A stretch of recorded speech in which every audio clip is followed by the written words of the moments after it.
con el presidente del Sindicato Médico del Uruguay, Gustavo Greco. ¿Cómo le va? Buen mediodía. ¿Qué tal? Buen día, ¿cómo están? Bueno, Saludos.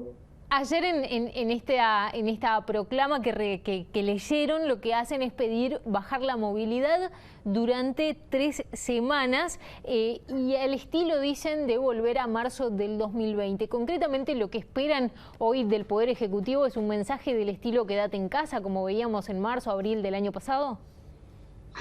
Sí, algo así.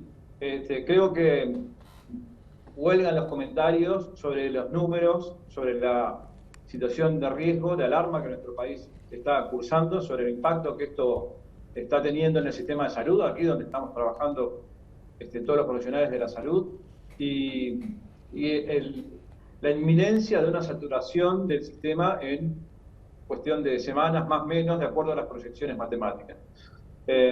Creemos que es imperioso tomar medidas y que tomar medidas de restricción de la movilidad tiene que ir a lo concreto, ¿no? Porque estamos hablando muy en genérico sobre el tema de la restricción de la movilidad, pero hay que ir a lo genérico. Entonces, ahí tenemos dos referencias claras y concretas como para ejemplificar a qué nos referimos. Uno es lo que nuestro país vivió el año pasado. Ya el año pasado, el gobierno tomó decisiones que fueron acompañadas de una manera muy importante por la población y que contribuyeron a reducir muchísimo la movilidad y a frenar la pandemia, sin duda.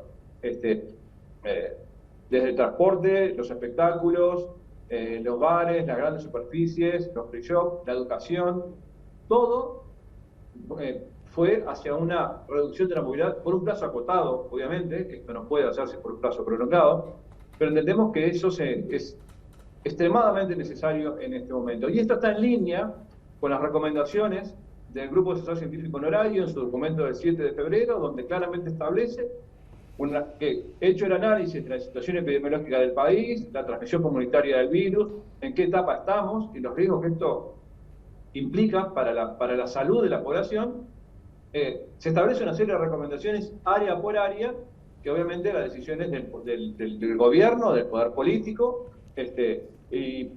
pero nuestra preocupación es que esas decisiones se tomen, que finalmente se concreten, porque lo que vemos en la calle, lo que vemos en la sociedad, lo que vemos en el patrón comportamental de la población es que se usa tapabocas, se intenta mantener el distanciamiento físico, pero todo sigue girando como si no pasara nada. Y los casos llueven aquí en los hospitales y sanatorios. Justamente, ¿dónde está el mayor cuello de botella el día de hoy? Porque se habla mucho de una eventual saturación de los CTI. Es evidente que ha incrementado muchísimo la cantidad de personas que están cursando tratamiento de terapia intensiva, pero ¿está ahí hoy en día el mayor cuello de botella o está en otro lado en el sistema sanitario? Ese está claramente identificado como el mayor cuello de botella, pero es la punta, es el vértice de toda la pirámide asistencial, ¿no? Porque si repasamos, y por eso ayer nos importaba mucho que estuvieran con nosotros las sociedades científicas y colegas que trabajan en todos los niveles asistenciales para transmitir que el problema no es solamente el CTI, es en los CTI, en las salas de internación convencional, que también están llenas, es en las emergencias, en las puertas de emergencia, que están con mucho más consultas, particularmente con pacientes con patología respiratoria que en otros momentos del año, o en meses, en este mes similar, pero en otros años. Las consultas domiciliarias, tanto en medicina familiar y comunitaria, médicos de radio y las emergencias móviles, todo el sistema está tensionado porque hay una avalancha de consultas, porque además hay enormes dudas, inquietudes, y es lógico que esto así ocurra. Entonces, sí, el cuello de botella es en la terapia intensiva, pero la atención y el problema asistencial se verifica en todos los niveles asistenciales del sistema. Greco, en lo que emitieron ayer, en la declaración de ayer, también hablan de acompañar con medidas económicas que asistan a la población de mayor vulnerabilidad en este contexto de parate que están solicitando.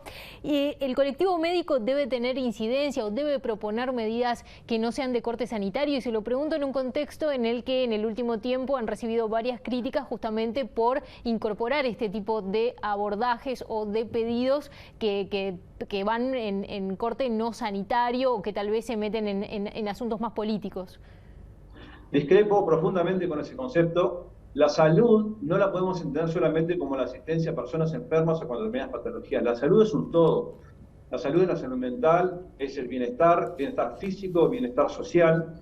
Y cuando no ocurre ese bienestar o cuando ese bienestar se deteriora profundamente, como obviamente puede ocurrir con medidas de alto impacto, como es una restricción a la movilidad o un confinamiento, la salud se deteriora.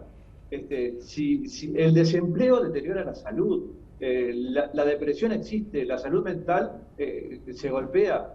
O sea, no podemos concebir una medida desconociendo el daño colateral de esa medida. Y ese daño colateral nos trae más perjuicios a la salud. Por tanto, nosotros discrepamos profundamente cuando se nos critica por plantear asistencia económica o una asistencia a la población más vulnerable, porque eso es parte del rol protector del Estado a la salud de la población, que tiene que contemplar todos los aspectos. Si vamos a tomar medidas que llegan hasta determinado punto, porque en ese punto se termina la capacidad de proteger del Estado en esta situación de emergencia sanitaria única en los últimos 100 años, estamos muy limitados. Entonces, creemos que para proteger y cuidar cabalmente la salud de la población, como es el mandato constitucional, el rol del Estado asistiendo a esa población más vulnerable, que es la que más va a sufrir el detener el movimiento económico de la sociedad, es indispensable. Bien. Porque eso trae más daño y más enfermedad por otras vías. Por eso nuestra insistencia en que una cosa va de la mano de otra.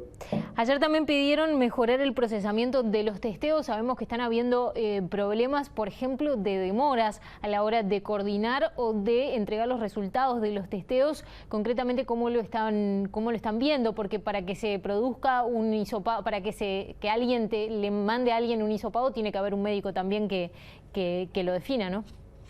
Tiene que haber un médico que lo defina, un hisopado que se procese y un tiempo de realización y un tiempo de comunicación.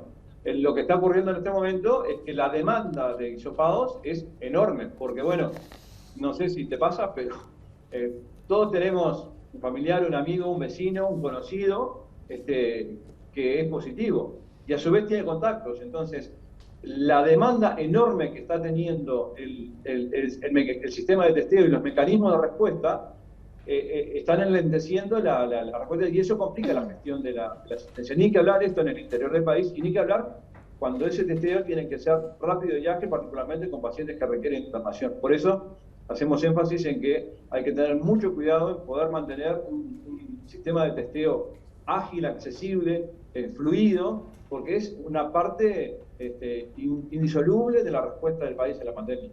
Gustavo Greco, presidente del Sindicato Médico, gracias por estos minutos con BTV Noticias. Un placer, a las órdenes. Nosotros hacemos una nueva tanda, ya seguimos con más información.